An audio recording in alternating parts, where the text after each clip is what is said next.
Okay, that's up, that's ready to go. Let's grab this. That's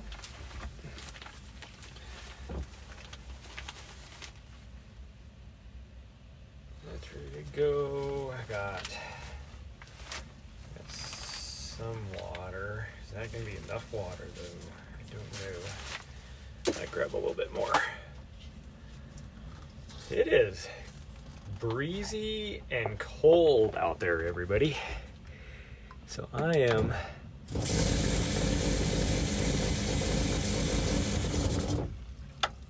that's plenty enough water. I'm like all buttoned up in my van today. We are, yes, it is still correct. We are Black Canyon. We helped do what we needed to, what we were helping with. And now it's time to just play again. Like I said, I'm just doing a slow, for the next 2 weeks, we are just doing a slow build up back for weekly mileage. Just nice, easy miles. We're not gonna be pushing ourselves. Make sure I can get my stream manager up here so that my auto mod works.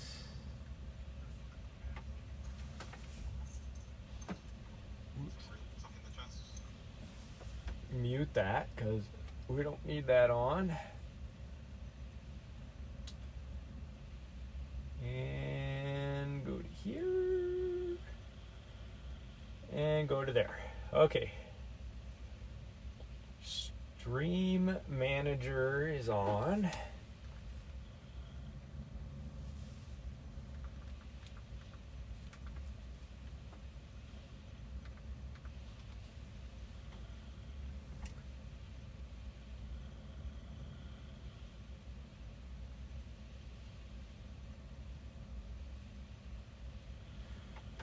It looks like everything is working.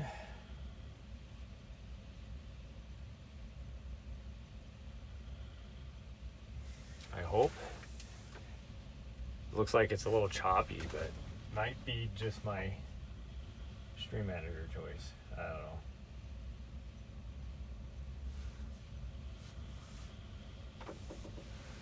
Who knows? Okay, well, we're gonna go. Hopefully the sun is shining, so it feels like the sun warms up everything a little bit better, more than what the actual temperature says outside. So we're gonna give her a shot and just go with a short sleeve shirt and hopefully not freeze to death. But let me actually go. Okay, you guys can stare at the door for a second. Actually, I'll open it up here so you can see how bright and sunny it is.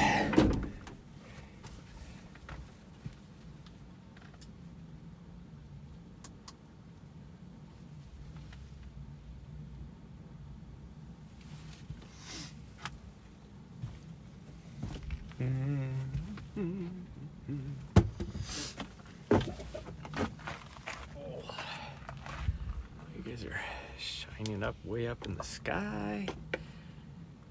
There we go. We are going to get this to go.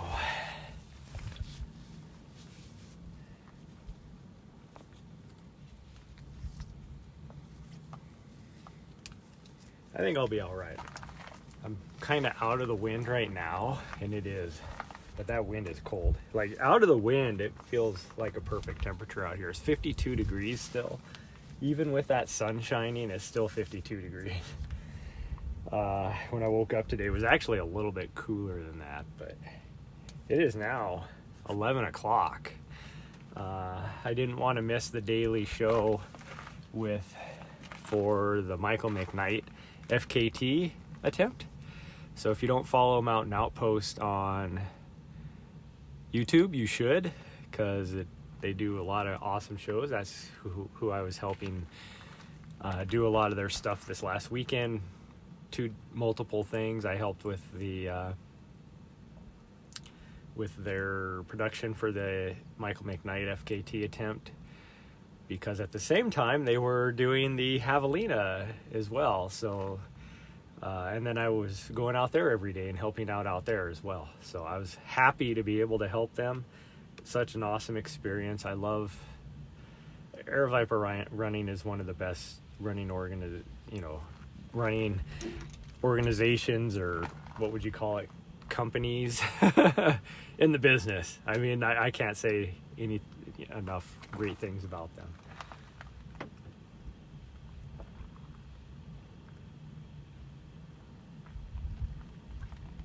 But man, if you guys didn't check out Javelina this year, you missed out, because wow, like course records being dropped, both on the 100K and 100 mile, and just it was just amazing to be out there, and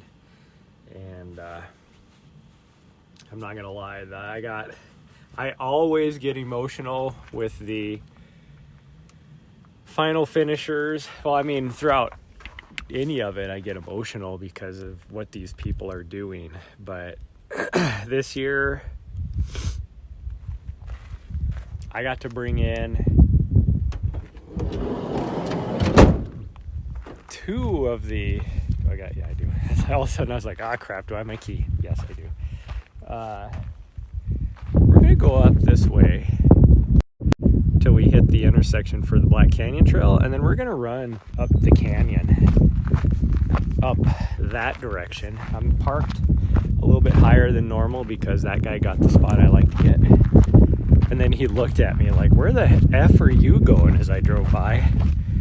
It's like, dude, you got the good spot, I'm going to the next good spot. And this is actually a really, really good spot where I'm at. So but anyways, I got to bring in, the final two finishers, official finishers. For the most part, I was with one for about a mile and a half. Might even been a little more than that. Because when I went out,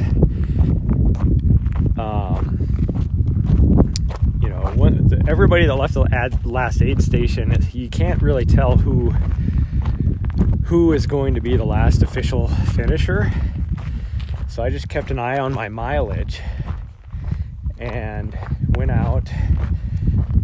My watch never started. Here we go. And went out, keeping an eye on the clock, knowing when the final cutoff time was at the finish line. And found one girl, and then went a little bit past her and didn't find anybody for a long time. So then I came back to her guessing that she was going to be the final finisher, and she ended up passing somebody at the end. But holy cow, she showed grit. Like, that was just ridiculous. She went from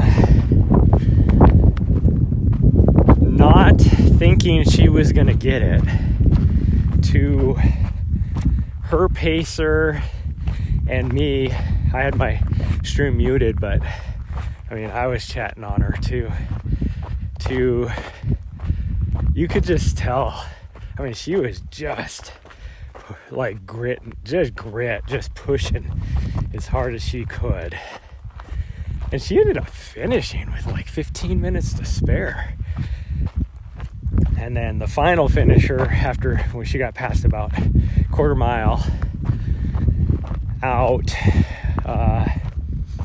60-some-year-old lady that her pacer, oh my goodness, she had such a tremendously good pacer, just not letting her. She kept wanting to walk, and even though she had like 9 minutes or 8 minutes, by the time she got there, probably 7 minutes to the cutoff time, she kept wanting to walk, and her pacer would not let her. And it was awesome. But the one that probably teared me up the most was the first unofficial finisher. I went back out because we were going to bring her in on the live stream. And I went back out. should be crossing. It must be up here a little bit further. I gotta keep an eye out on the trail while I tell this story. It's hard for me to focus. Once I start telling a story, I get into that. I'm a visual person. I have a photographic memory, so I have to bring things up through pictures when I tell a story. So I'm visualizing the whole story. So then I kind of just zone out as I'm walking. So that's why you'll hear me stop while I'm telling a story, and I can't do both at the same time. So I got to make sure I find I see the trail off to the left still, so we haven't crossed it yet. But there's not a real marker up here, or that I know of. Maybe I went past it. Here's a trail right here. So I guess there is a couple of fence posts, or trail posts.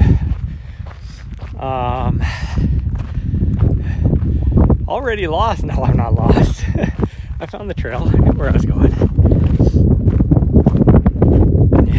Eat some cactus? No. I already found some cactus the other day that I had to pull out of my arms, which wasn't good. Which, speaking of, check out like the IG for the javelina race. One of the elites decided to get a little too close to a cholla, and she ended up having to drop out, but she was at medical afterwards. They were pulling off the cactus. It was just horrible. So painful.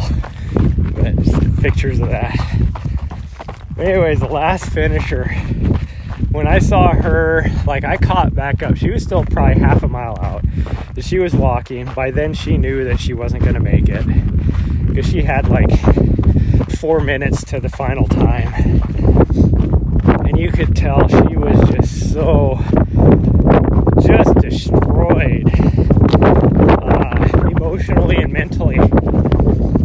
And her pacer was just trying to, reassure her to keep going and all this, and that it wasn't the end of the world. And then I got there, and I told her that she was on live stream, and just to let her know that she's on live stream, and we're gonna come in to the finish with her.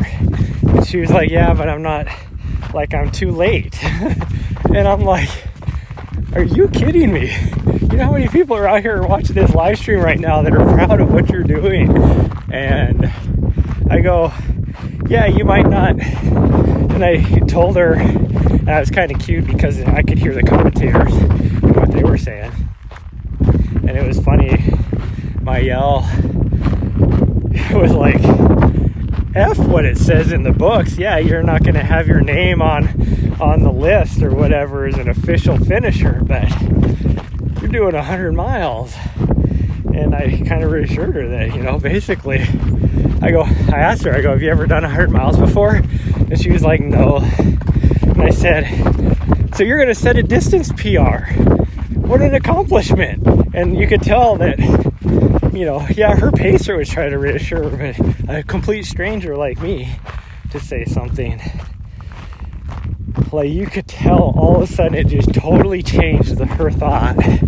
And then when we got close to the finish line and all her friends were there and how proud they were and all that, it was such an emotional event. I literally was just weeping down my face.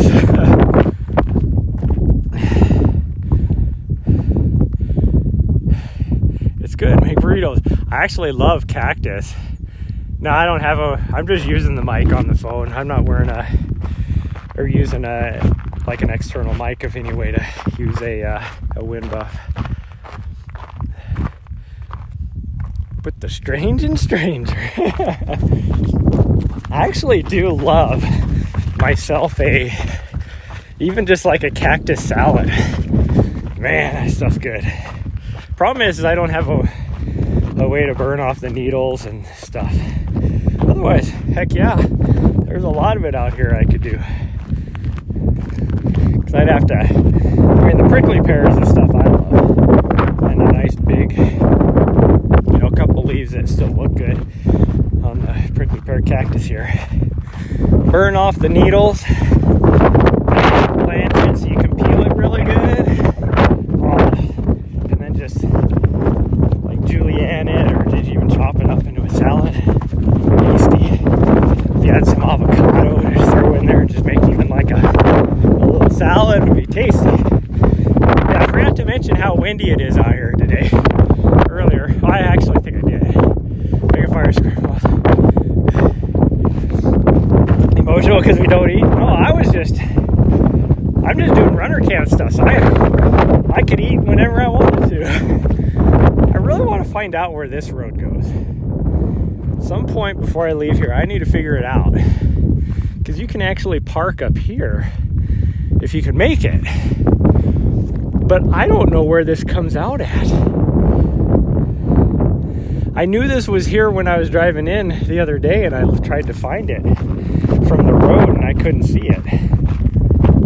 I'm just gonna have to follow it down at some point, because there's actually a really good parking spot a little bit further up.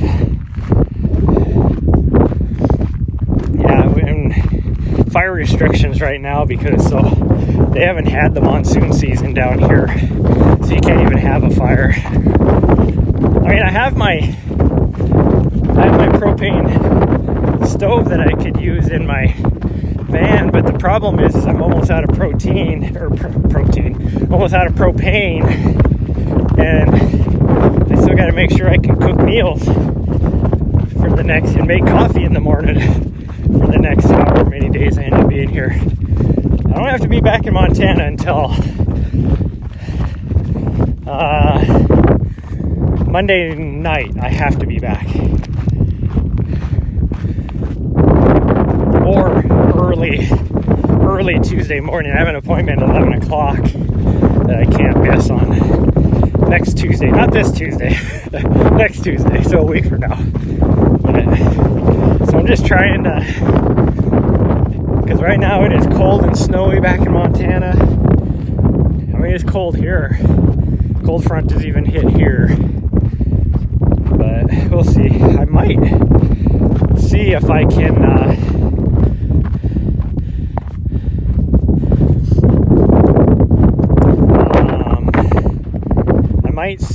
I can go meet Michael McKnight out on the trail somewhere on his FKT attempt, depending on timing. He should be, actually, because you can see, I think it's actually the next mountain range over. I don't think that's it. That might be it. He might come up over that, but I don't think so. I think he's over a little bit further, like one range over, but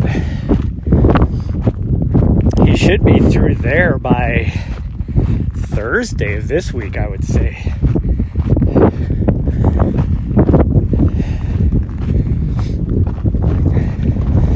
So I might just cruise over there and cheer him on as he comes through.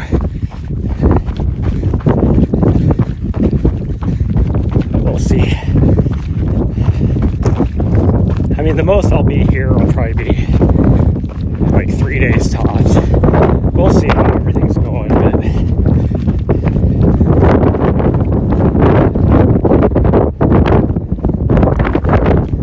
and it's just, that wind is cold too.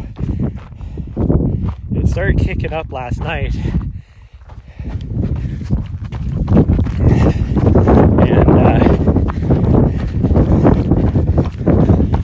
didn't let up at all.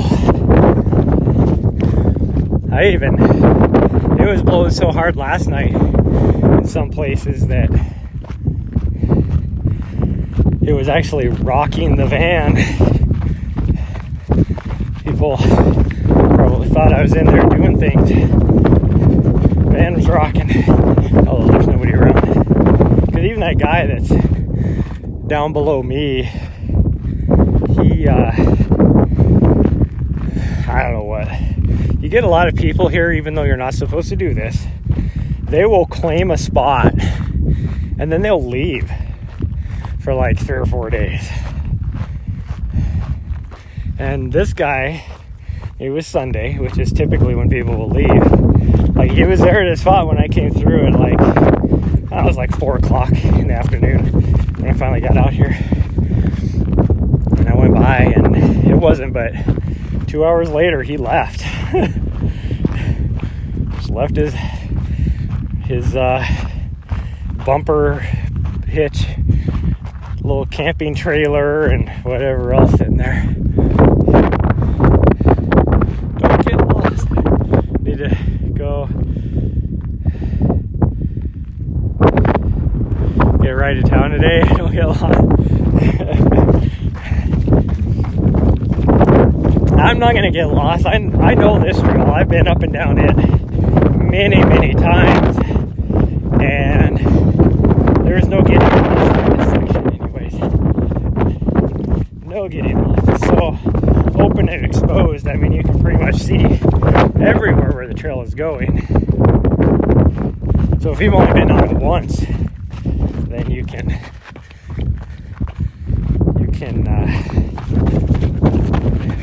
just look out and know exactly where you're going. But I do think on the way back I'm gonna take that road down, maybe once I hit that one little road, just to see where it comes out at. Oh, wish we were here a little bit earlier, because there's a lot of prickly pear fruit on a lot of the cactus out here, but it's just past its prime. Like they're overripe now. But we're gonna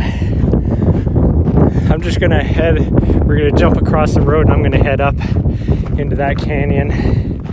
So I will lose everybody probably once I get into that canyon a little deep, because then it gets behind these mountains right here, because there's a cell tower.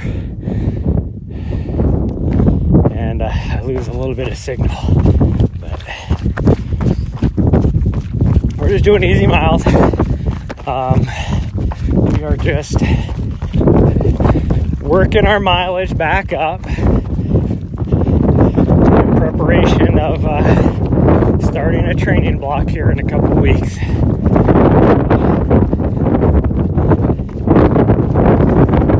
Slowly increasing mileage. I will say yesterday morning I was stiff. My hamstrings were super tight. My hip flexors were really tight. Chasing down the lead men when they came through. All 3 of them last mile were pulling 5:30 miles. Running with a camera, trying to maintain a 5:30 mile pace is a little difficult. Especially when you have a bum hamstring, because mine really hasn't healed all the way yet. I would say it's at like an 80% right now. Once I can get back into the gym, I can get it rehab back up a little bit better.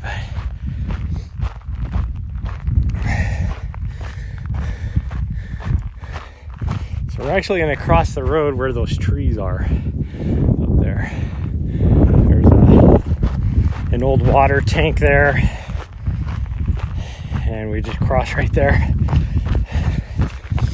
But kind of follow the contours of the land here, so we're kind of weaving back and forth as we slowly drop down another probably 100 feet at that point. This is on the actual race course for Black Canyon. This is the Black Canyon Trail.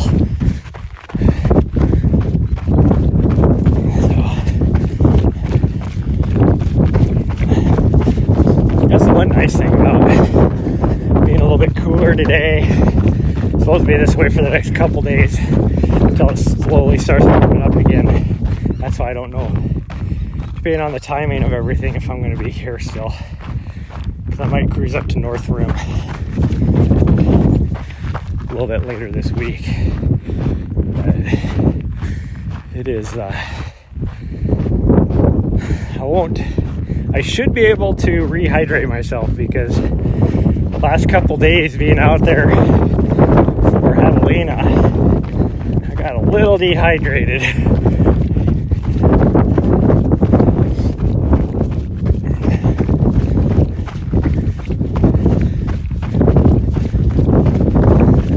It was good to catch up with people at javelina. I got to see West Plate, which was cool. Talked to him quite a while, and then his wife was out there running. And then a few other people I haven't seen for a long time that volunteer at races, or the Air Viper races quite a bit. Dr. Crawford and a few other individuals who were volunteering at the finish line, and then of course all the people that come in for the commentating of the live stream and working the behind the scenes live stream and stuff. Got to know a few of them pretty good. It's good to just chat with Mael, had a little I don't know what you'd call it, a little remembrance of our UTMB efforts this year, I guess. Our experiences out on the course this last year, and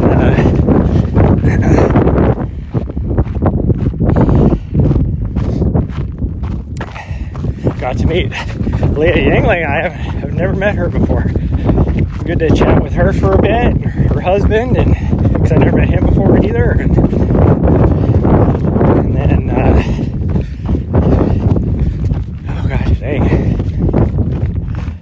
Got to talk with Brett Hornick for a while. He was actually racing and then dropped out. But I think he dropped out because I'm pretty sure he was a 100 miler. I never asked him about that.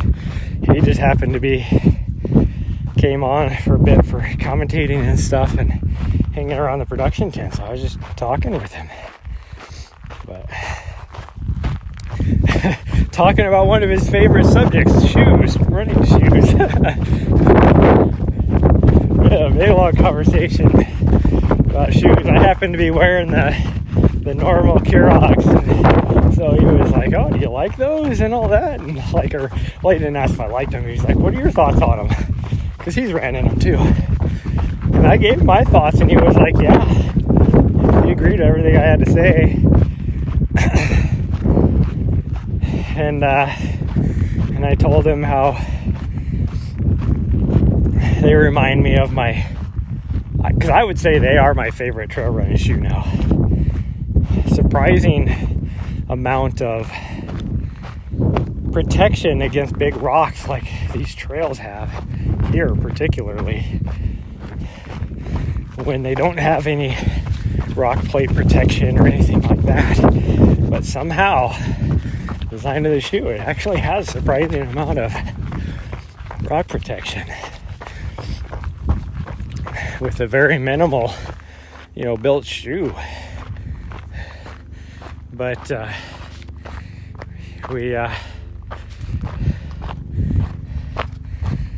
told him, reminds me of my second favorite shoe, which was always the Brooks Catamount 2s, and he was like, well, I guess that kind of makes sense. You found what you like with the nitro infused midsole, because they both have pretty much the same midsole. So, makes sense.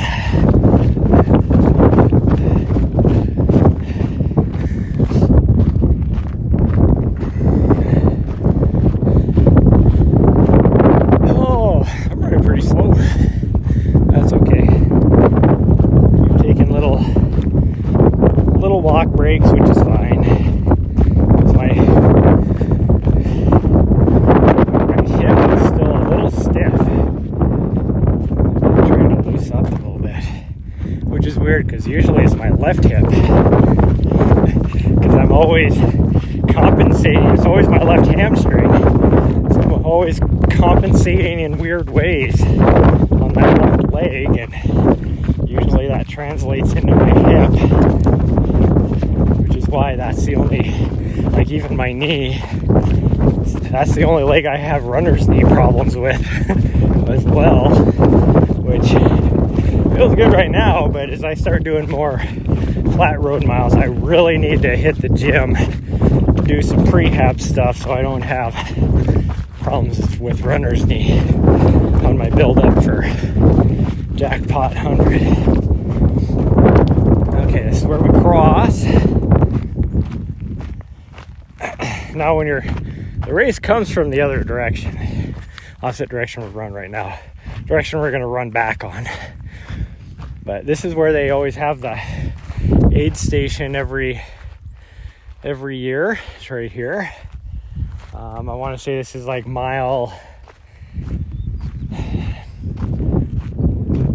almost mile 10, I want to say, like 9.7 or 9.4 or something, I don't know. It's right here. Actually, it might be a little further than that. It might be 11 or 14 even. I'm probably way off. It would have to be, because the next aid station is Bumblebee, which is like 19. So this is probably like mile 14. I'm probably way off.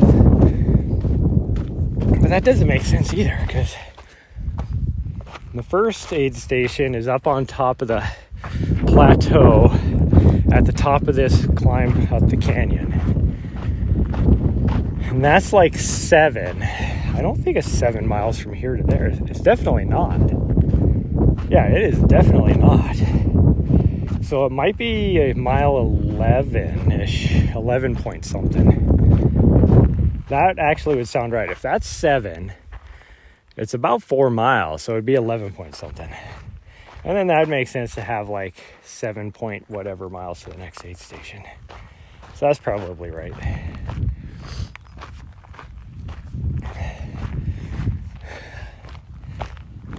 I am not gonna run Black Canyon this next year. I will be down here for it, guaranteed. Probably helping with the live stream, or if they don't need any help, I'll be out volunteering doing whatever at aid stations. I don't care. But there's so much cattle here, it's hard to tell where the trail is. If you hadn't been on here, it'd be really difficult to know where you need to go for the trail, because the cattle have just made everything look the same. Because out here it takes a long time. I mean, there's not a lot of vegetation anyways, so when the cattle come through and break up the ground, it takes a long time for it to heal, and that was all fresh stuff anyways. Oh, now we're climbing, and I can feel it. It's that little bit right there, right through that sandy bottom and all that, made me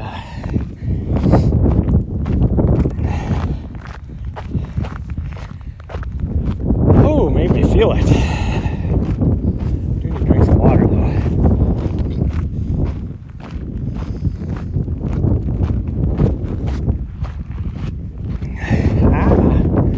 Poking me. I don't run into a cactus or anything. There goes a jackrabbit.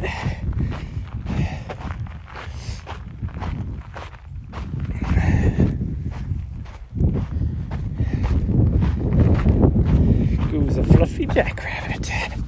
A floofy. Try and finish up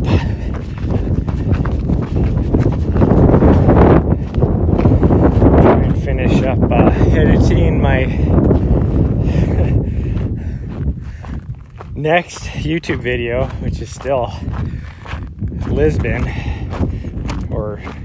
Lisbon, Portugal. So that's from late July, early August, some point, probably that first week of August.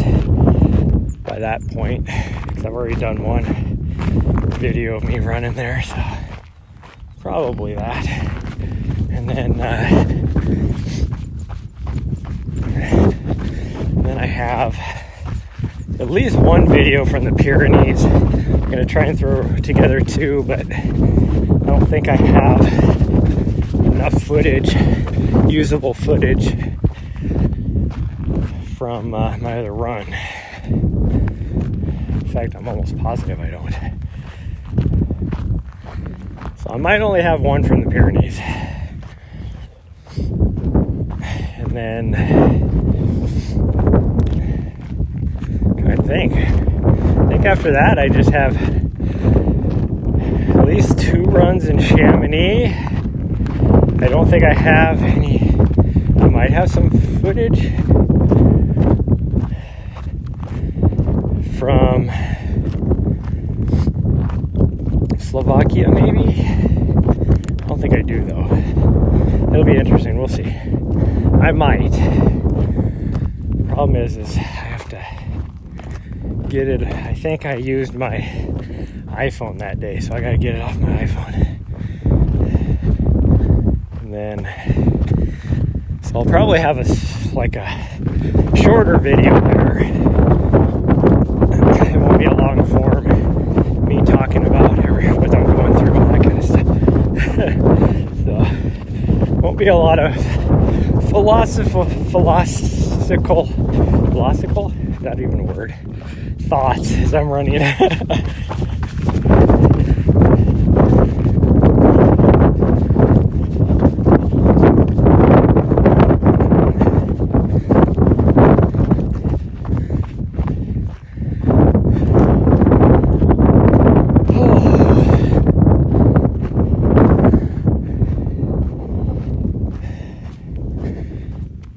Take it easy on this uphill running anyways, because on the uphill I'm starting to feel that hamstring, my left hamstring. So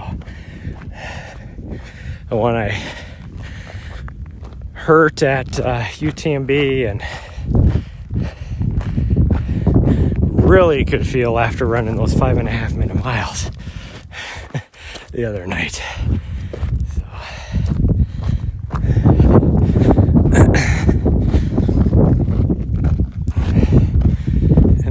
I figure out what is going on with my upper back. For a long time now, I'm having a persistent pain. And by a long time, I mean like 6-7 months or more. I say persistent pain, but I say I don't feel it all the time, like constantly, but I've been feeling it off and on for the last 6-7 months. And it's like a burning pain. Best thing I can tell, or put it contextually, is it feels like a muscle tearing away from my vertebrae almost. Because it's kind of that searing, burning pain. But just when I move a certain way, or when I try and lift, if I'm having to use my upper back muscles, I feel it.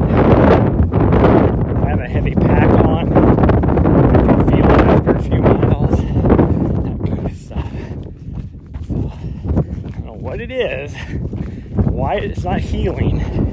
That's the biggest thing, is why is it not getting better? So, I don't know, do I have a disc out or something? But if you think if I had a disc out, I'd feel it all the time.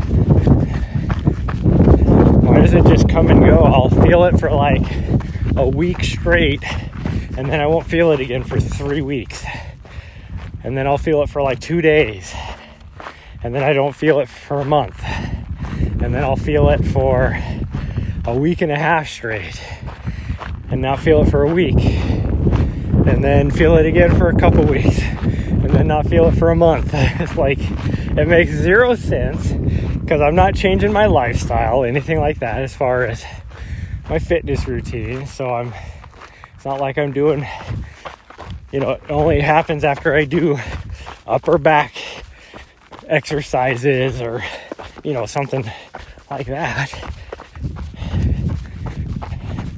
So I don't get it, but I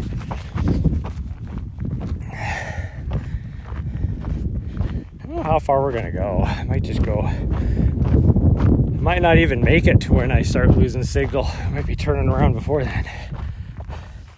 Which I should check and see. I can still see the cell tower. Still good. I got 3 bars still.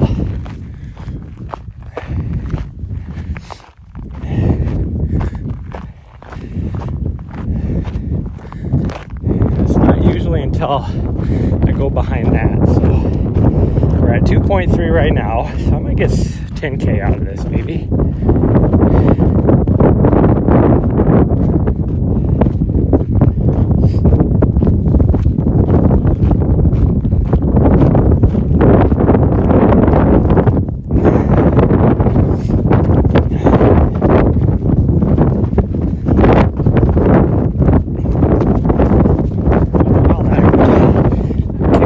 Into my ankle bone. It's like, why does rocks, when you somehow kick one up, which I still don't, it's not like I don't get how you get your toe underneath a rock to kick it up in the air like that. Like, I can see if you just kicked it straight on, but then it's just gonna go straight forward, or whatever. It's not gonna fly up into the air. It's just gonna fling across the ground. But like that rock, I could feel on the top of my toe on my shoe. Like, how did it get on top of the toe on my shoe? I don't get it.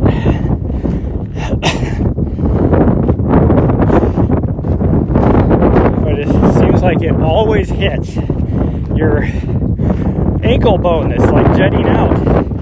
It's like it's not hitting my shin or the side of my foot. It's always the ankle bone.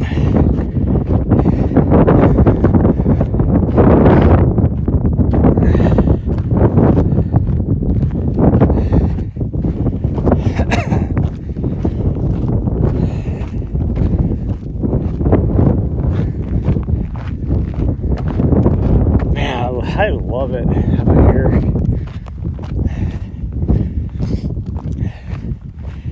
As far as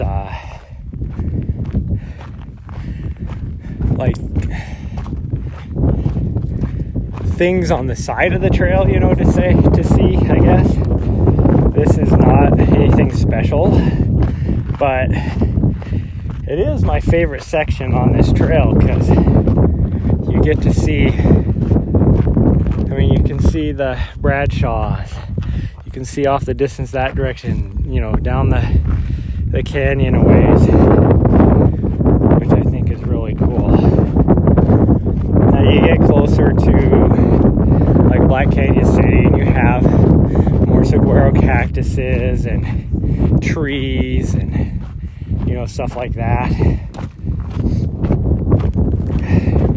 and you cross the couple rivers there that during Black Canyon is flowing. They're not flowing right now because they haven't had their typical monsoon season this year. That would be why they're not flowing. That's why the Madera Creek wasn't even flowing when I was there, or flowing the whole length, I should say, because it was flowing bits and pieces of it as you climbed up further into the canyon, but then it would just disappear. It's like it would be at the surface for maybe a 200-yard stretch, and then it would disappear for 100 yards, and then it'd show back up again for 50 yards, and then disappear again for 500 yards, and then you'd see it another flowing for another 50 yards, and then it would be gone. It's like,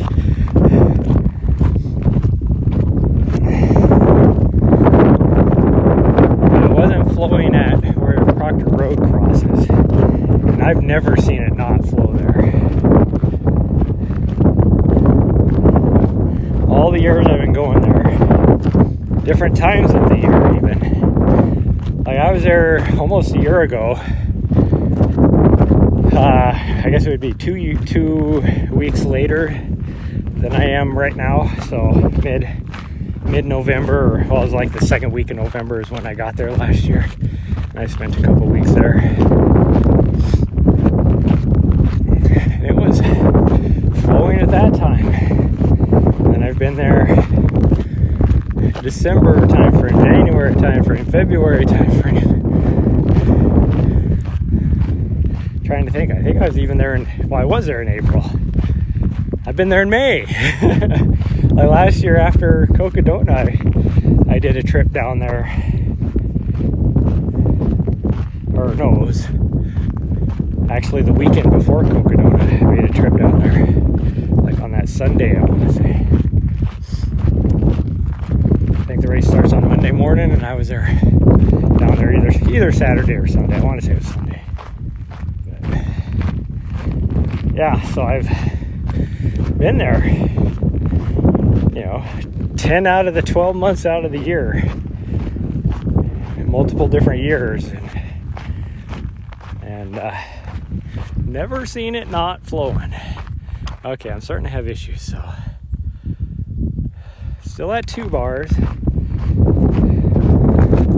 We'll climb up on this other side here, and then we're going to turn around because I can't see where we're at on that ridge. We're on the back side of this ridge, but usually I still have a signal here. Thought. Oh. I'll just turn around. Because I'll go to the top up here. But see, like right now I'm running and I can feel my back.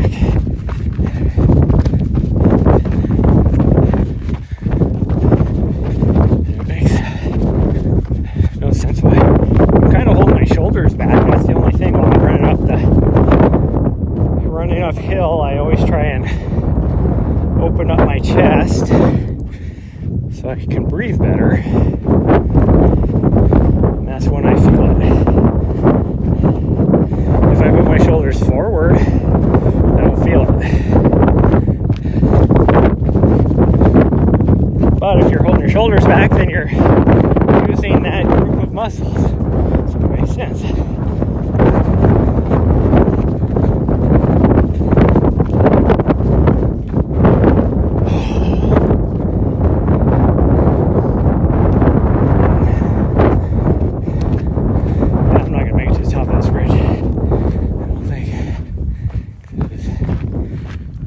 To go. So I just have to turn around. I mean, we're at 2 3/4 miles out, so we're not going to quite make a 10K. Although I do want to follow that road, figure out where it goes, and then we might just go right back up that road. We'll see. But yeah, I mean, look at these views of the Bradshaws right now. I mean, come on. This is just gorgeous.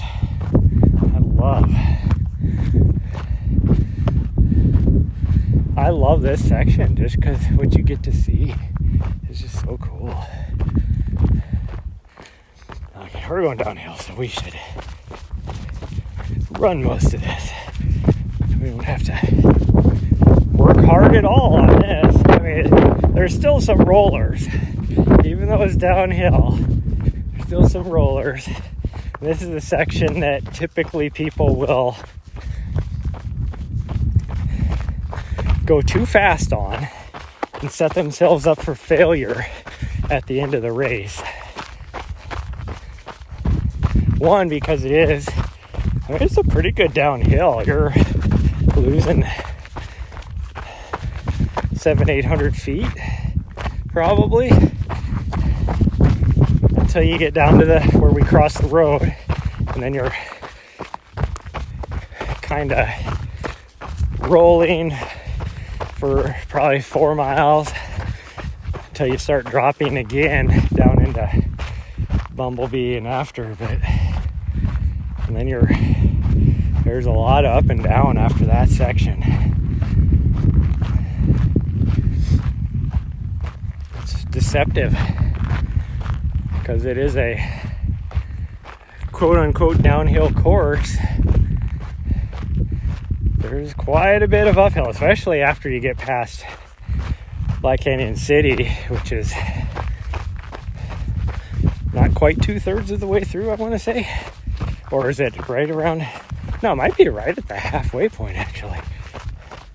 I think it's a little past halfway, if I remember right. But not quite 2/3 of the way. But it is, once you get past there, you actually have quite a bit of climbing. Quite a bit of climbing.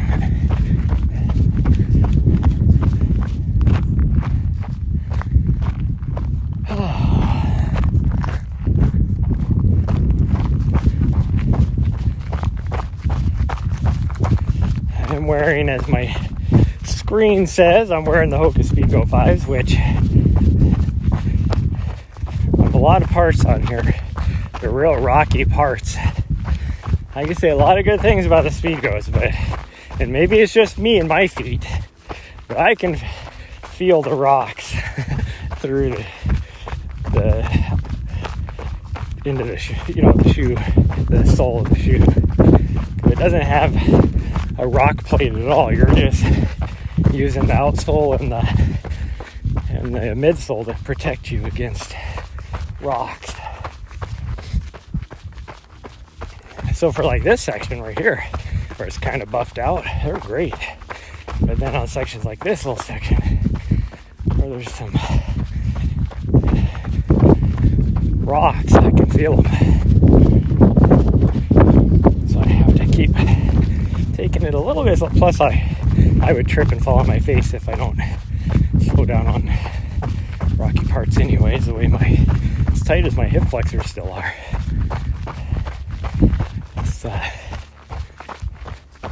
We are not picking our feet up the best. Let's put it that way. Got the more of an ultra shuffle going on right now. I mean, I'm only running a 10-minute mile, so we're not pushing it very hard by any means.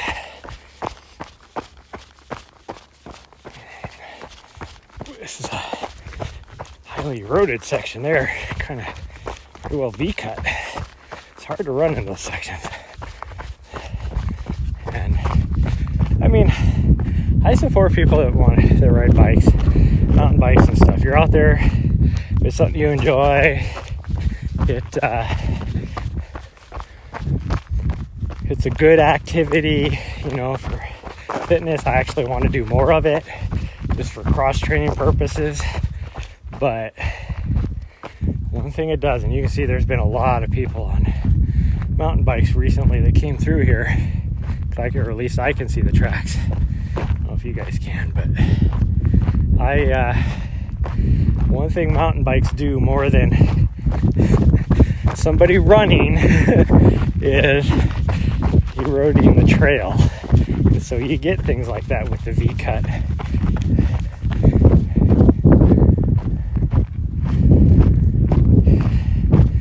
And in cases like up in Montana, you can always tell the ones where they're popular with the mountain bikers, because it's just, the trail is just tore up more.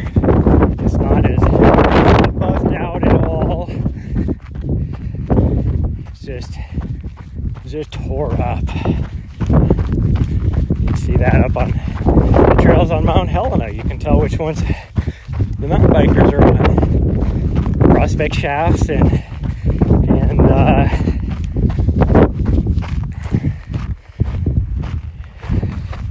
Helena Ridge Trail, because they are just have some sections that are just tore up from the mountain bikers. No mountain bikers ever go up like 1906 or Prairie, and those trails are super buffed out.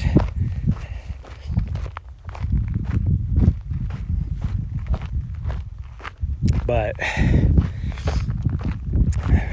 what is it, Powerline and Prospect shafts are pretty chewed up from mountain bikers.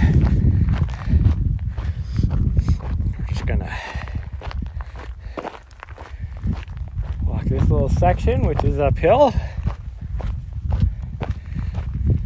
till we drop down over the top of this down to the water tank, and then we have uphill pretty much the whole way.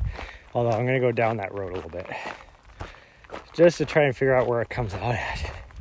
We might go all the way down to the road and then just go turn around and go right back up it again. Who knows? Because I don't really want to go by that guy's campsite. So, or get on the actual road. Even though this morning I've been kind of watching and there's not really anybody, not a lot of traffic on it today on a Monday morning. Looks like somebody's camping out there. That goes out on the alternate trail. I would not want to go out there in my van.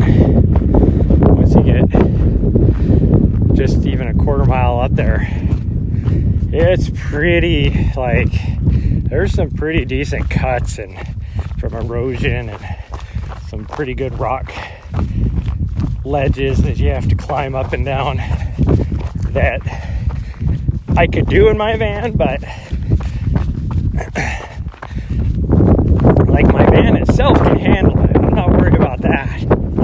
But everything inside my van would get flung all over the place, and I do not want to have to clean that mess up. Even with having things buttoned down and, you know, secured, something like that would still, I'd have things all over the place.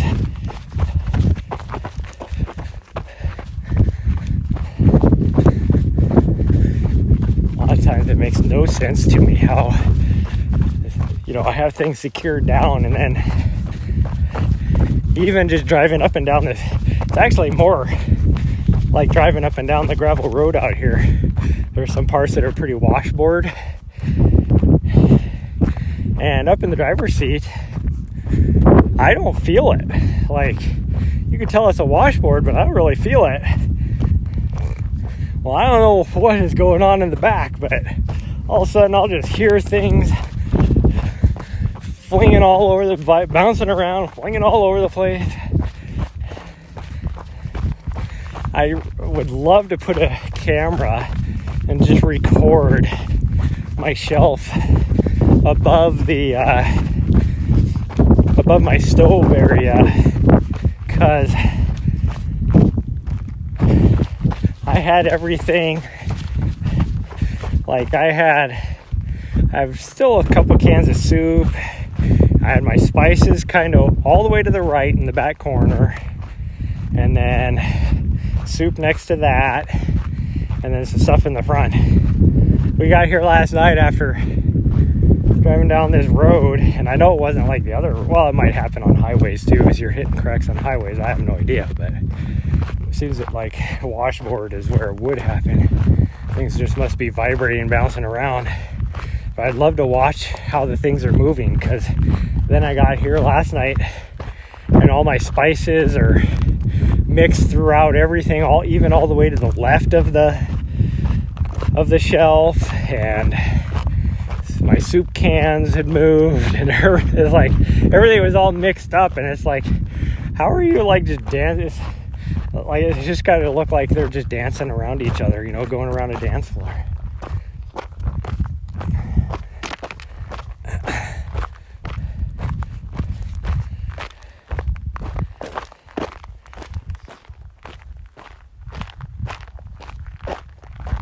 Oh, it sounds like I hear somebody up here. Maybe up on the trail maybe? Or am I hearing cows? I don't know. It sounded like I could hear somebody, but we're getting close to the tank. And so a lot of times people will just go and park there for I don't know what reason. No idea why they would just park there, but it seems like people do.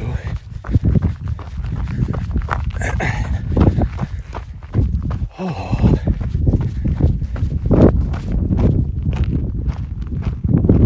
Maybe I was just hearing things.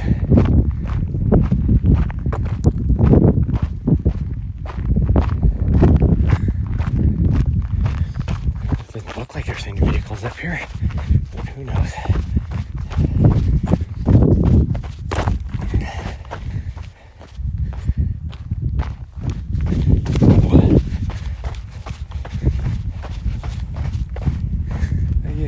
Somebody was even driving down this wash. Like, what are you driving down the wash for? I get people. I do not get it.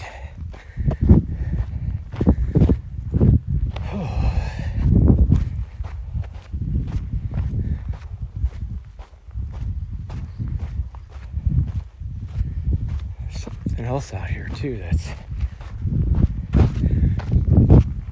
I see poop for something, but it's not cows, but it's not like a small critter either, so I don't know what it would be. They have goats. It's not a goat though. Maybe, I guess it could be goat, something like that. No idea.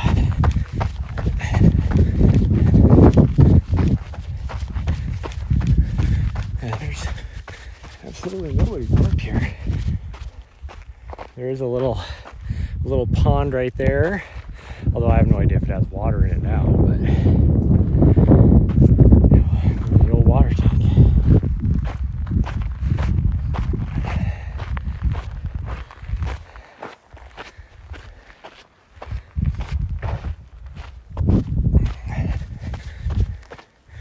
What does this sign say? I've never actually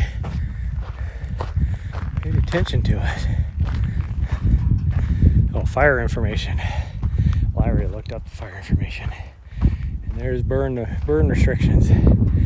Continue down this way, you get to Crown King, which is up in the Bradshaw. It's a really cool place. And I guess you get to, oh, that's for I-17. Yeah, you can get to I-17 that way, but you get to I-17 this way too. I don't know what would be closer at this point. Probably going that way, I guess. And then the town of Mare, which is that way as well. It's probably looking at 10 or 12 miles to there, which is the start point of the Black Canyon race, actually. Mare High School is where it starts at. This is like where I go if I absolutely can't find somewhere else. This spot right here is usually open. But yeah, up here you can see how eroded it is and how it's a lot of this. So to get up above that, and it's like it even gets worse a little bit further down that road. You know, I would not want to take my van up it. Like, again, not because I wouldn't be able to make it driving wise, but because I'd have things being flung back and forth.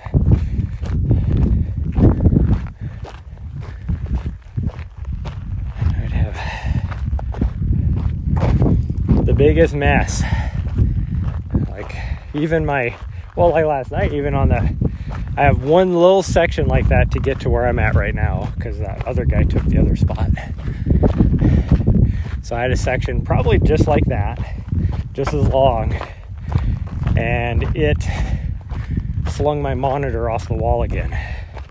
And I just put a new wall mount because it had all my travels, mostly Silverton, being around the Silverton area on that road because it's so rough and everything, had broken the little clips on the wall mount thing, and so I had to get a new wall mount. Well, now it actually snapped off the screws that go into the back of my monitor.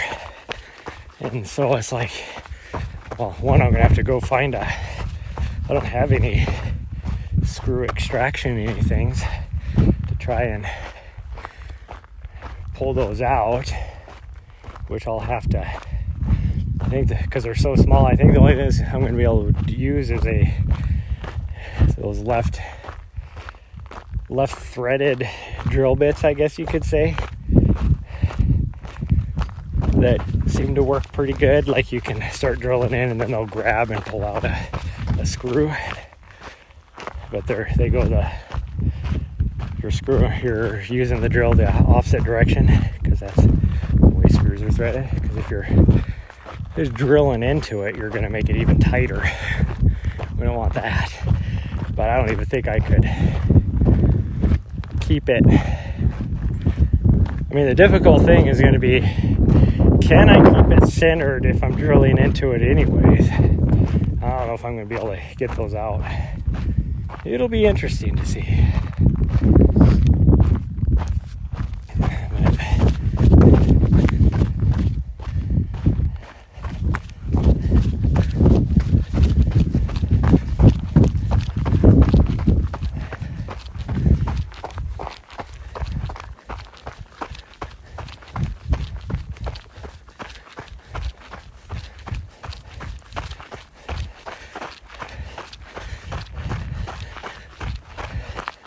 I said earlier, the reason why I was going live so late is because I was watching the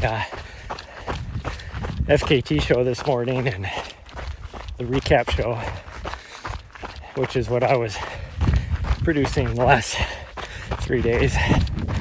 And so I'm invested. I want to see this through. I mean, I'd be invested anyways.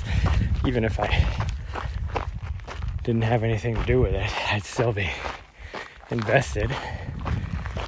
I knew he was getting ready to do it even before I said I could help with the production. And so as soon as he said he was going to do it, I would have been watching anyways. And I'm subscribed to their YouTube channel anyways. I would have seen the recap show pop up on my daily thing, so I would have watched the preview show, I guess. I would have watched that anyways.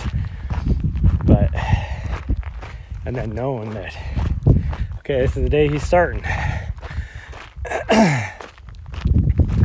But anyways, they had Josh Perry on there and Jeff Garmeyer, my boy from my fellow Bozemanite.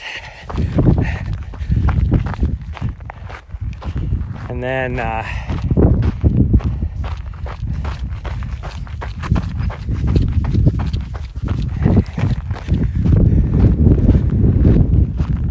they were like talking about, well, Jeff brought up the whole, they were talking about the fueling that he does during his run and stuff, and both Jeff and Josh Perry did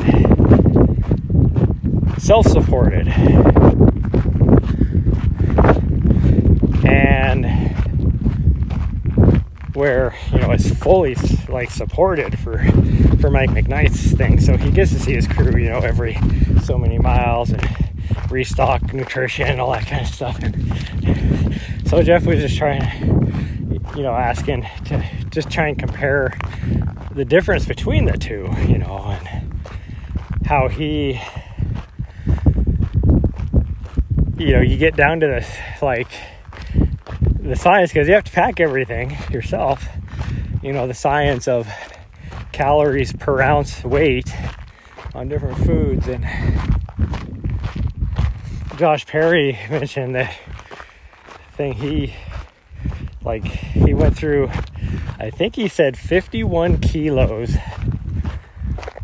of M&Ms on his, when he set the FKT for self-supported. And it's like, gosh dang, that's a lot of M&Ms, because it's such a calorie dense, by weight food, I guess you could say. I would never call it a food, even though it is a food. It's a snack food, I guess. But it's candy. He said 51 kilos. And not all the same time. He even got into the science of, you know, if it's regular M&Ms, they melt when you're out there on the trail. But if there's something on the inside of it, then they stay, you know, they stay whole. They don't get into a congealed blob because they melt, because they're harder. The candy shell doesn't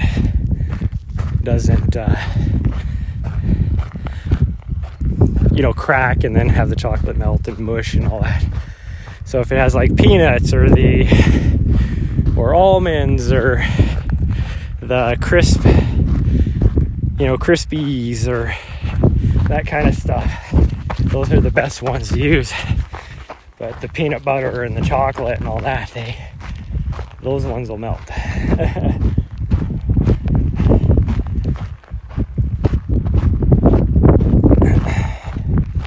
Yeah, he was like, yeah, I had like, down to 7 different types, a new type every day of the week to go through. And I can't remember what he said. It was anywhere. He said most of the M&Ms are like 130 to 140 calories per ounce, basically. And then Jess spoke up and he was like, yeah, that's what I shot for too. It was right around that on the different things he used. So, because you have to carry everything yourself. So it's like, you want the most calorie dense you can have in the least amount of weight. You have to always say the least amount of weight, because sometimes calorie dense foods can weigh more as well. So that's why it's calories per ounce you have to look at. So something could be like super calorie dense, but also weigh like a brick. Well,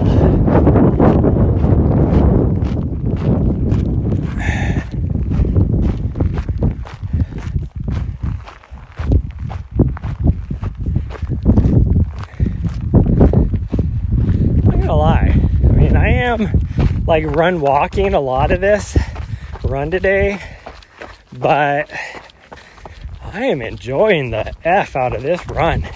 I am loving it. Which, I'm not gonna lie, is really weird because it's so windy. I hate running in the wind. I think today I don't mind it because that sun feels hot. The breeze is cool.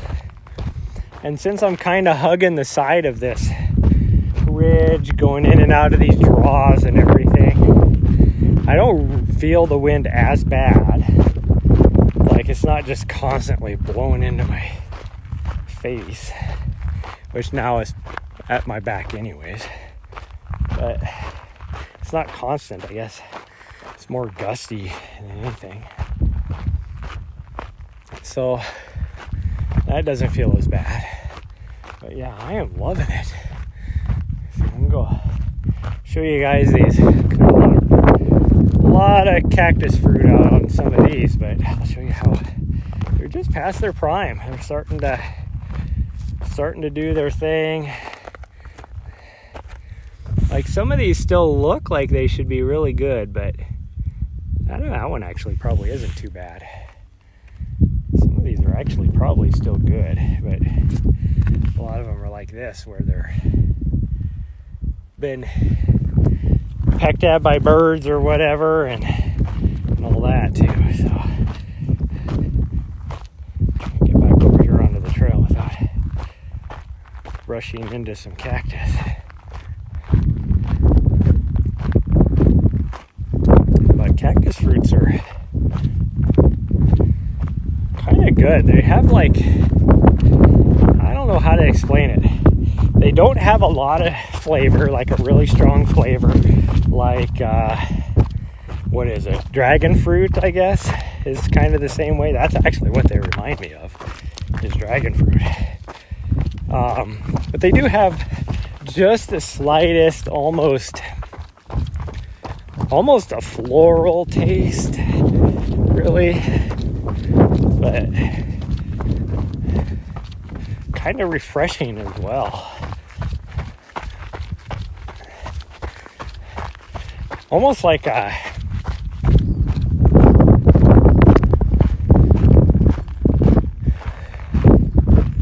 texture wise, almost like a unripe pear in a way. I don't know if anybody's ever had like a pear that's not fully ripe. Has kind of a little bit of bite to it, a little crispiness to it. Not the same texture as like an apple, but you know, I don't know how to explain it. Something poking me in my shoes.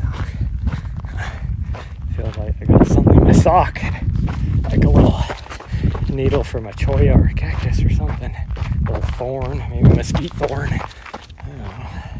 I don't see it. I can feel it every now and then.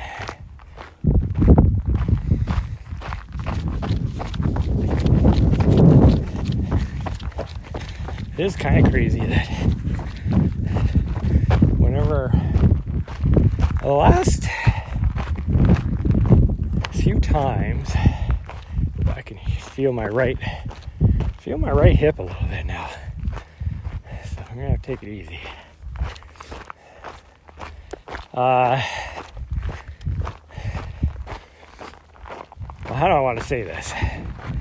So the first time I came here was last year in preparation for Black Canyon. I came here a couple times in, I want to say December, and then maybe, did I come here before that? I might have came here around the same time last year, actually, on my way down to Tucson. I might have stopped here. I just don't remember. Did I stop here or not? I say this because I don't think I ever brought Nessa here, my dog. I don't think she ever got to come here with me.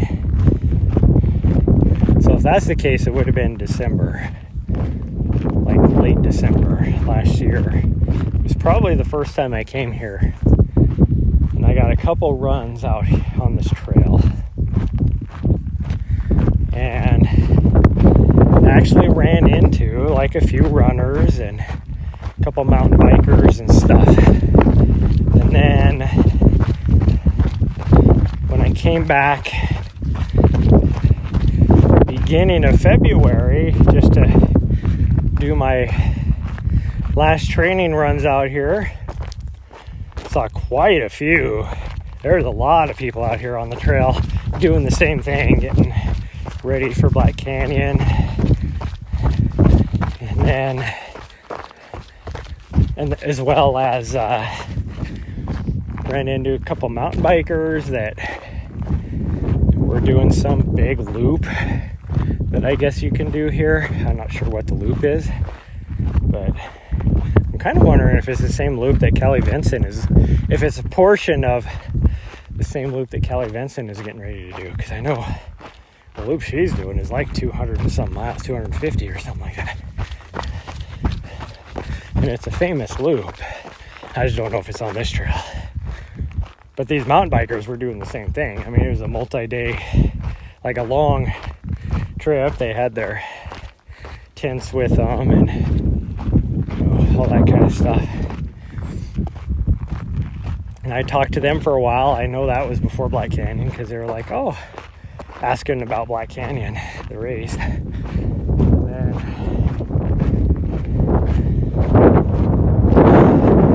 So I saw lots of people there. And then after that, I've only been here maybe like a handful of times. And I've barely seen anybody out here on the trail. Now, of course, a couple of those times was when it's so stinking hot. Like, nobody would in their right mind would be out here. Came out here after Cocodona with Rachel, and we ran actually this section of the trail right here. It was like 90 degrees out. It was hot. 90 something degrees out probably. We didn't see anybody. Did a couple other runs. I did like one run, and I think further that direction, and I ran into, I stayed here for about 3 or 4 days one time. I was actually, there's a camping spot out here, which I think that guy left. He must have left last night. He was here when I was here, when I came here on Wednesday, and I stayed where that other guy got the spot. He was there because I thought about just camping there because it's a nice spot. He was there last night still, though. I do not see him there now, unless I'm just not. I would have noticed. I would have noticed when we were over on the other side over there if he was still here. He had a pretty big size fifth wheel trailer that kind of stood out, bright white against everything else.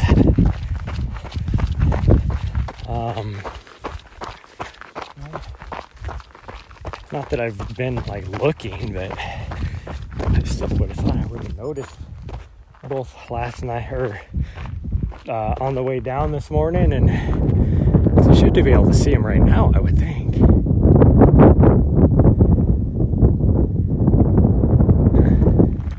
He must have left either late last night or this morning, because he was there yesterday. Because I even remember driving by thinking, because there was no vehicles there, no nothing, it was just a trailer. Like I said, people just pop a squat and then they leave for a few days. But yeah, he's definitely gone now. And it just makes me mad, because then you get people like me that come here that just want to camp out or do whatever, and we can't because they're using a spot that you're not even. But technically, if you leave more than 24 hours, like that's breaking the law or whatever. You can't leave a campsite more than 24 hours unattended, I guess you could say. But you see that a lot out here. Okay, here's the road. We're gonna follow this down. We are going to follow this down, and then I'm going to come back up, because I do not feel like going down the gravel road there to climb back up on the other way past that guy's campsite, even though he may or may not be there. Like I said, I heard him leave last night. I glanced down there this morning and I did not see his truck there, but maybe he's come back, who knows. He might be back now.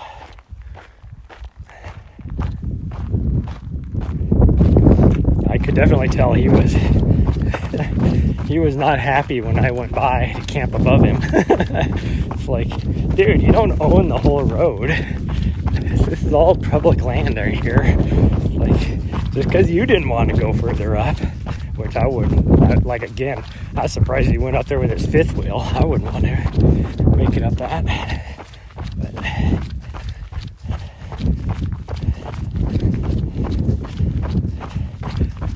and if you're not looking at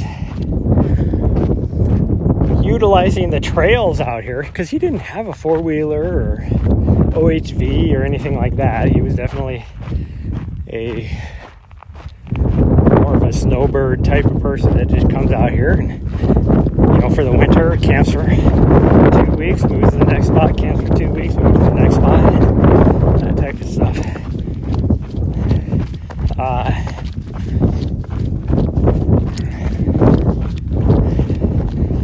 But there's, if that's who you are, there is up there, which are some much nicer spots for that kind of stuff. If you're not gonna, the only reason why I like coming down here is because I can just leave the van and hop on the Black Canyon Trail. And there's only one spot really that you can do that out there, which somebody already claimed. You can kind of see up on top of the ridge right there. That sits right above, like a quarter mile above where the Black Canyon Trail crosses the road. Now it's super windy up there, but the views, that spot there probably has the best views out of anywhere. You can see forever all around. But it is, on days like today, it would be so super windy. What was I saying? Oh, but like further up there, closer to like, you know, where the road is a lot smoother, closer to the interstate, that kind of stuff. So if you did want to drive somewhere, you're having access to the interstate really close. You're close to Mayer, which there's some stores, or even Prescott, which is really close, because if you go the other way to Black Canyon, you only have a few options. Black Canyon itself is like, 20 miles away from here. Mayer is like 10 miles away from here, and Prescott's only like 20 miles away. Prescott has way more stuff than Black Canyon does. And you have to go 35, 40 miles in order to get to the edge of Phoenix, where there's a lot of stores and stuff. So realistically, if you're out there, you're really close to Prescott and all their stuff. But even on the interstate, if you're close to the exit up here on the interstate, I mean, you got a couple truck stops with, fast food joints, and because it's a truck stop, pretty decent, like even like household good type of supplies there, because truckers need them, living on the road all the time. Okay, so we're right above the windmill, which I don't know if you guys can see it because it kind of blends in, but it's right there. It doesn't have the actual whirly things on it anymore. It's just the little tail thing. And the metal scaffolding of the thing. So the road is actually right there. Maybe we will just go up the road. I don't know. Just say, F that guy, I'm going by. But, so this road must come out right here. I looked like right here, looking for where this road might come out.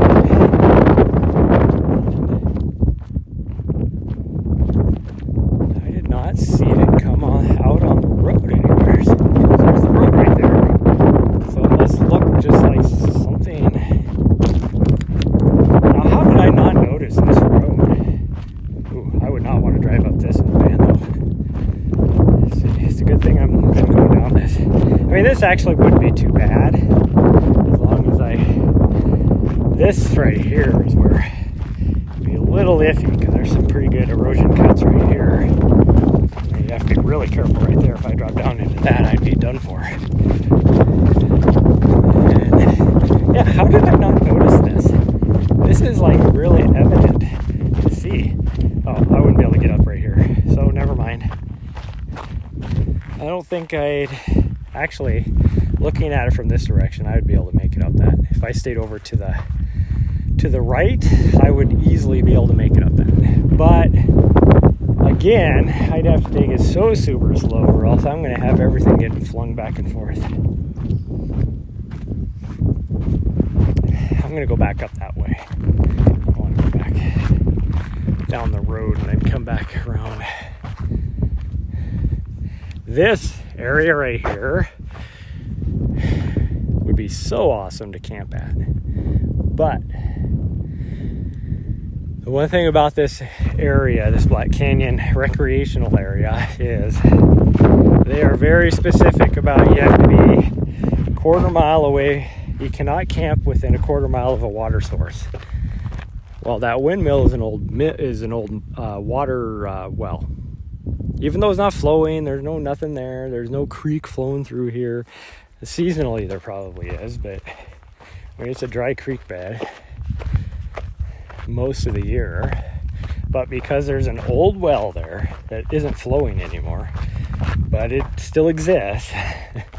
So there's signs everywhere there about how you can't. But here comes somebody down the road. See, that's why I don't want to be on the road. If I would have gone down the road, then I would have be getting dusted out right now. Even though that person is actually going the speed limit, which you don't see too often.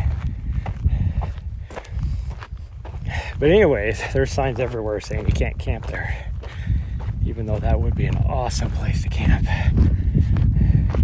There's a lot of flat ground with some open spots. You could easily fit probably 4 or 5 people there that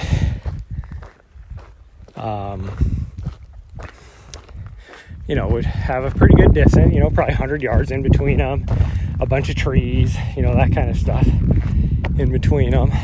But nope, not allowed. Not allowed.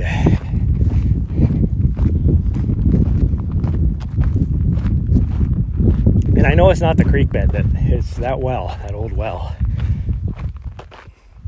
Because the spot up there I was talking about, that you would easily be able to see that guy if he was still here. So he is not here. That spot sits right next to you're within 20 yards of the creek bed.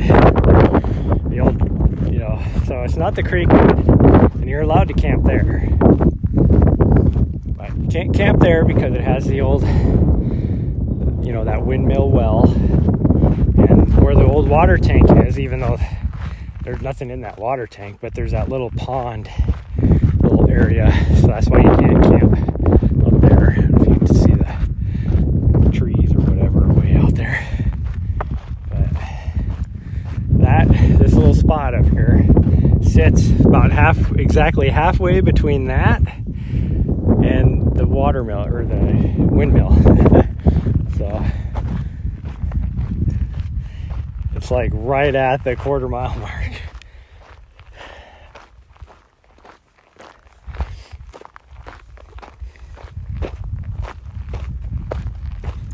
And if you don't mind a lot of traffic, right at the end of the road I'm at, where it sits right next to the highway, I say highway because it actually is called a highway.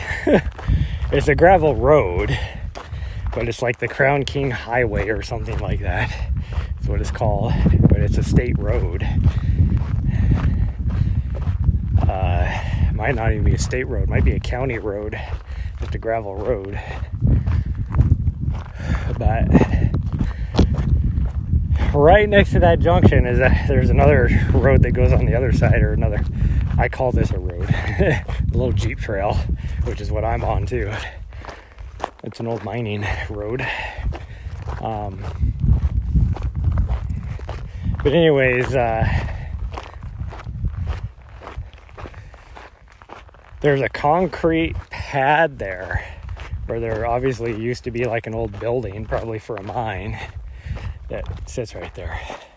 And it's nice and flat, and you could, park your vehicle there if you wanted to. Nobody ever does, because you're right next to the road. And then because it's a very popular Jeep trail that people take, because a lot of the Jeep trails going out in that area are closed for motorized vehicles, but that one is still open. So you get a lot of people with their OHVs and four-wheelers going by there. People park there to unload their four-wheelers and OHVs. And then you're right next to the road as well. So that's why I've never seen anybody camp there before. Oh man.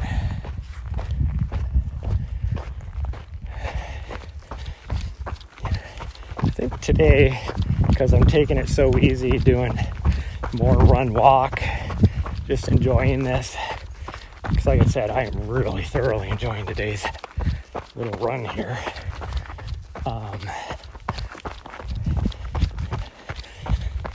Hopefully tomorrow I feel pretty good. My legs will feel a lot looser, all that. And I think I haven't decided. If I leave here tomorrow, I think I'm gonna go and drive where it crosses the road up there and run the trail down toward direction of Mare. There's a nice little, I mean, that's a beautiful section in there too. For the first like mile and a half or 2 miles, you're just up on this high plateau, and then you drop down into a little canyon, I guess you could say, a little draw that is pretty nice. Has some mixture of some oak and pine in there, which is really cool. Before you drop out at the trailhead over there by Mare.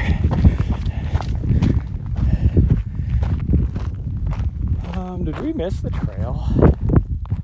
I haven't been paying attention. Have not been paying attention.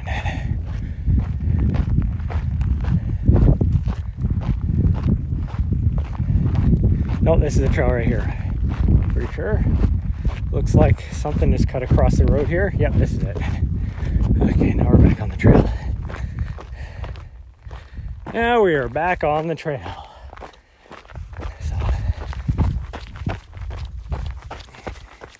So really, once you get past that, the very bottom, this road is actually pretty decent.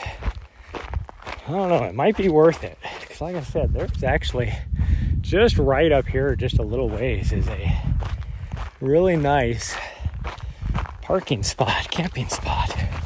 So there's a part of me that kind of just wants to pack up and move up there today, but I mean, if I'm not gonna be here more than just a day or two, I'm not gonna worry about it.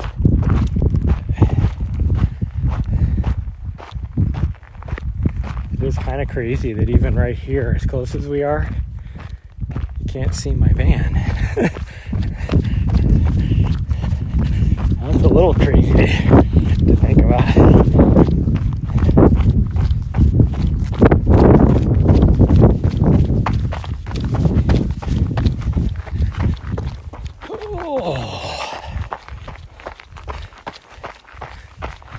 Well, I'm definitely going to be over 6 miles. That's for sure. Doing that little jog down the road like that. This is cool. Just I don't know what kind of tree this is, but totally out of the norm. Like, it doesn't fit anything else out here. I've never noticed that tree before until just now. It is completely different than anything else out here, other than when you get down to the water tank. I think that's the same type of tree that might be down by the water tank. But you don't see it anywhere else, like nowhere else in any of these little gullies or anything. There's one right there. That's just so weird. So weird. Just totally random.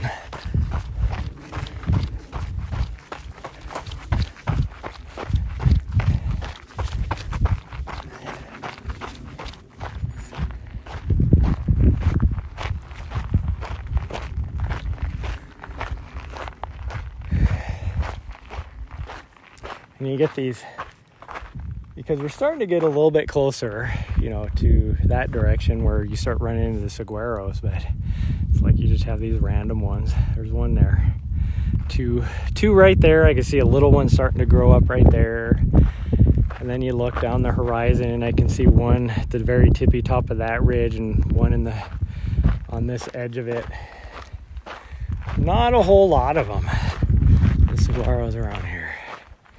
But as you get closer to Phoenix, towards Black Canyon and Black Canyon City and further on, and I mean around Black Canyon City, they're everywhere from that point on.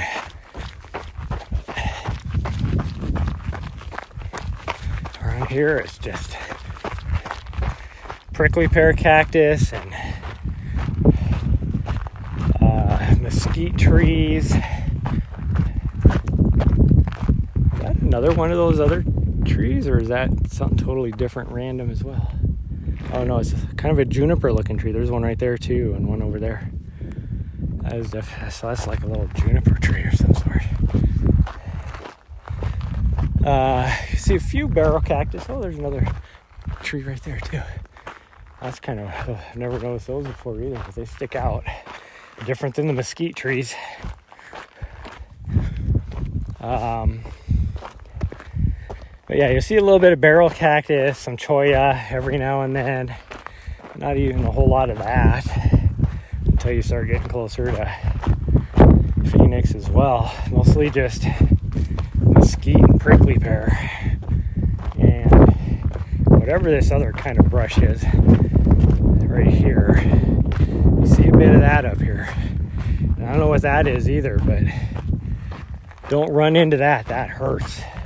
Hurts just as bad as brushing against a mesquite.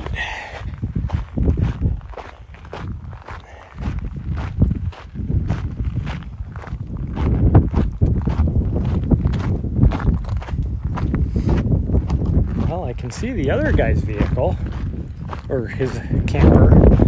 His truck isn't there, as far as I can tell. So he has fully left. And then I don't see my van yet, which is strange.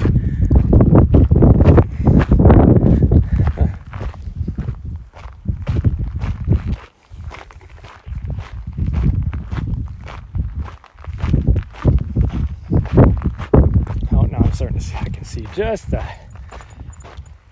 the tippy top of my van.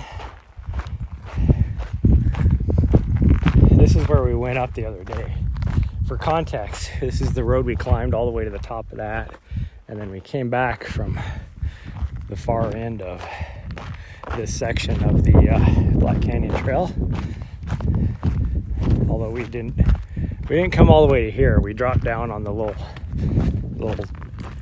four-wheeler path, actually below where my van is, because I was parked where that guy is parked last time.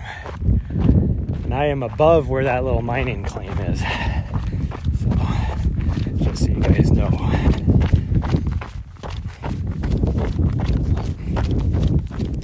I got something in my shoe, which is definitely poking through my sock. There we go. I got a good view of my van now. I can see it. Hopefully in the next few days I should be.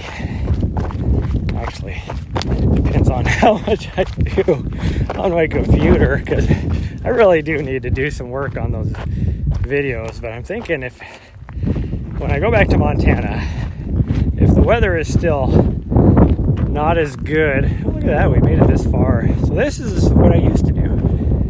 20% battery, like I could get 2 hours of streaming on my phone on one charge. I just hit 20% battery warning, and we're at an hour and 45 almost, which would be about right. Seems like this last month and a half, where I've been pushing the limits of the battery, it's only been, I'm lucky if I get an hour. So I don't know, what the heck. This must just be at that perfect temperature where you get good battery life, and plus I'm not like searching for signal there like I have.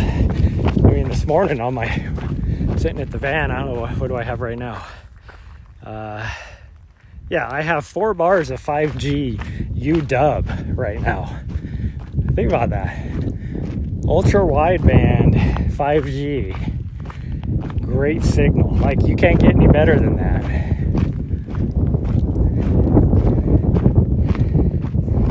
Where I'm sitting in my van.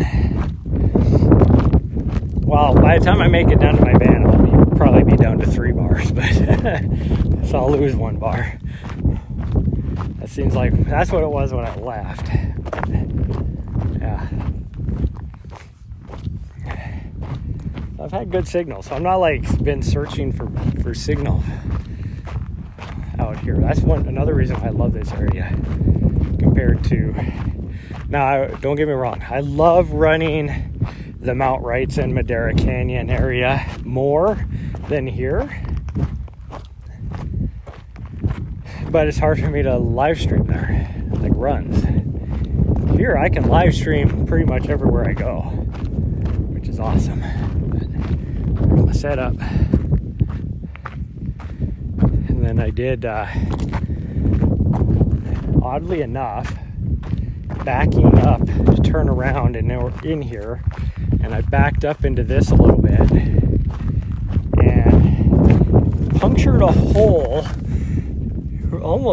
actually 2 full holes in the little plastic piece on the bottom of my door. Like, what the hell is up with that? I've never had that issue before. But, oh, there's a couple saguaros in here that I never noticed. That's kind of cool. You couldn't see those from over where we were at. But, yeah, that guy's not there. There's no vehicle. No nothing. He does have some... What does he have set up there? Oh, it's hard to tell. He's got a little camping setup set up there. But, oh well.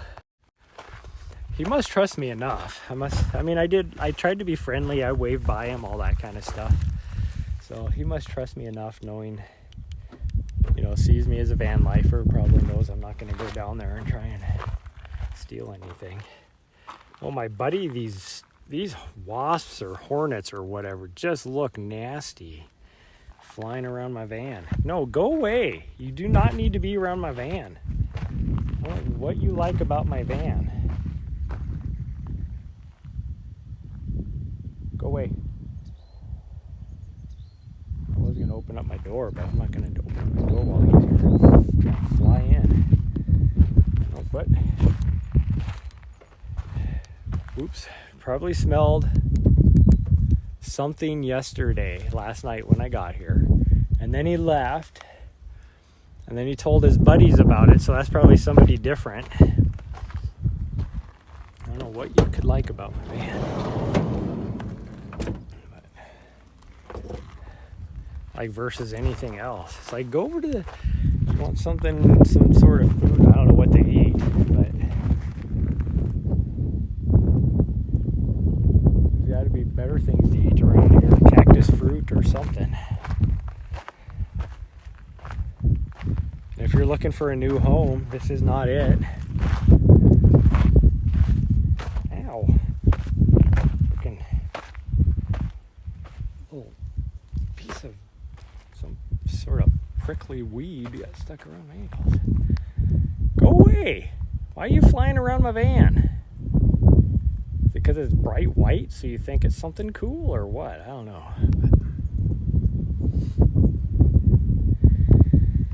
Anyways, that's going to be it for today's stream. And then we'll do something tomorrow as well, because I will stay here at least through tonight. We'll see what I want to do for the rest of the week. But I'm at least going to stay here tonight and then do a run in the morning and then possibly leave.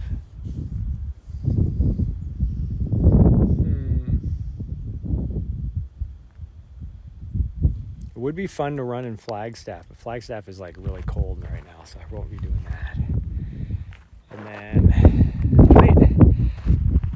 I don't know.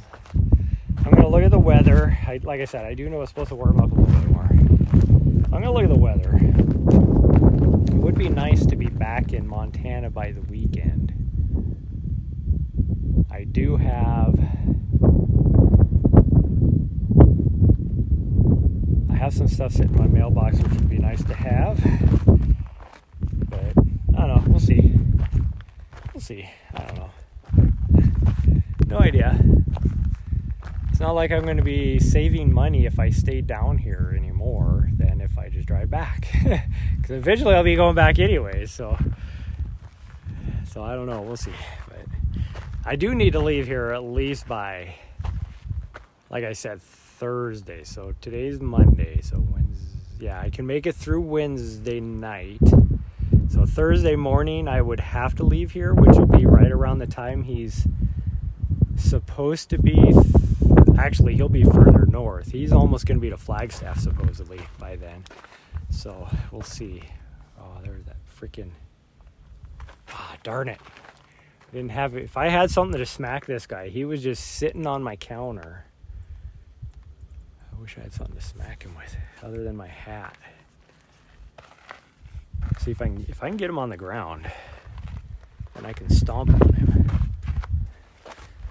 Does not need to be telling all his buddies to come here. Hey, I found a great place for us to live.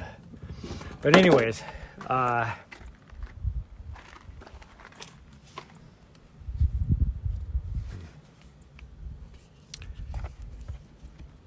have enough food and everything to stay here through Wednesday night.